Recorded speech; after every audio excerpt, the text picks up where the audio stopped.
Everybody, Rob Anderson, Clean Power Wash, Salisbury, Maryland. So I want to talk to you about handling shocked customers. One of my followers, one of y'all, asked me if I would do this video.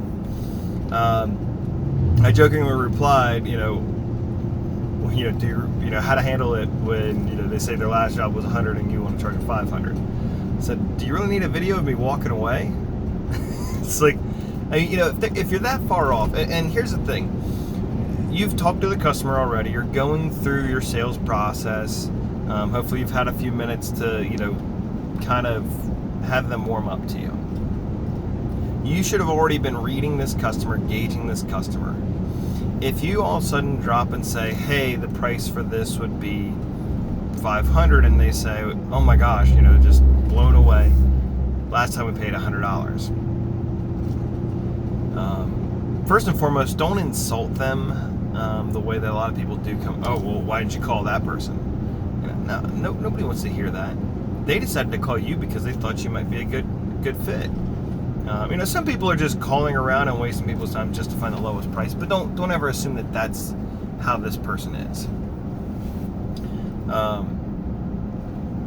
If you have gotten the feeling from this person that they're already somebody that you don't want to work with, then politely say, I absolutely understand. We definitely are, we are certainly not a cheap company. We believe that our pricing greatly, is paired perfectly with what you're getting when you hire us. If you have any other questions, just let me know. It's been a pleasure talking to you, and end it like that. I'm not going to get offended there. If it's somebody where, it's, the last guy was 300 and you're at 500. Okay, well maybe that's something, and you really and truly think there is an opportunity to still close that person, then work on that a little bit more. See what you can do to get this person, to be more interested in, or to believe what you're selling. Now, hey, this is why it would be more. This is what we do that explains why we are more expensive than whoever you used last time. You really want to take the high road with this kind of stuff. You don't want to throw the other person under the bus. You can't assume that they didn't have insurance or this or that. Now, if they've jacked up the house and you can see that, it's a pain point. Ma'am, I get it. I mean, it looks like, yeah, I can see why they were a $100 job or $100 company, because we both can pretty plainly see that. And you also have to kind of be a little gentle just to make sure that that's actually what happened, that it wasn't just the homeowner jacking their own stuff up and saying that they hired somebody cheap. Also, keep in mind with this too that a lot of people will say, the last company was this amount of money, and it was like 2 or 3 years ago. Most people don't really remember how much they paid for anything last week, last month, several years ago. It's the whole, fishing stories or whatever. How big was the fish? Blah, blah, blah. The first week it was actually that big. Then it was this big. Then it was like, it was a 3-foot monster. I don't know how big. Whatever.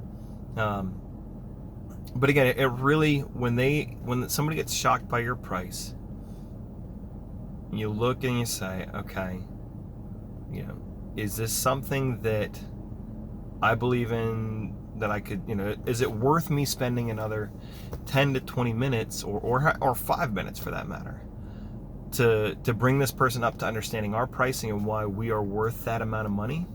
Or is it time to cut your losses and leave? We had one the other day that I could tell by all the words that she was saying early on that she only wanted piecemeal stuff done. She only wanted this area, that area. But like right next to what she wanted clean was something very dirty as well. So we gave her a proper quote, gave her the proper pricing, and hear me clearly too. I'm not against, if somebody wants just the north side of their house and they're willing to pay for just the north side of their house to get done, we'll do it. I'm not to the point where I'm worried about somebody saying, they only did that, they did a bad job on that house. Somebody sees our lawn sign. They're not going to. or that's such a small portion of people that would even notice and take the time to judge us. But again, if it's something where, like with this lady, as soon as I showed her the price, she's like, well, I'm gonna have to do it myself, and then kind of still wanted to talk. I think our price was $450 or $525 between. She had a small house and then a good portion of a deck that was going to need some serious work done to it.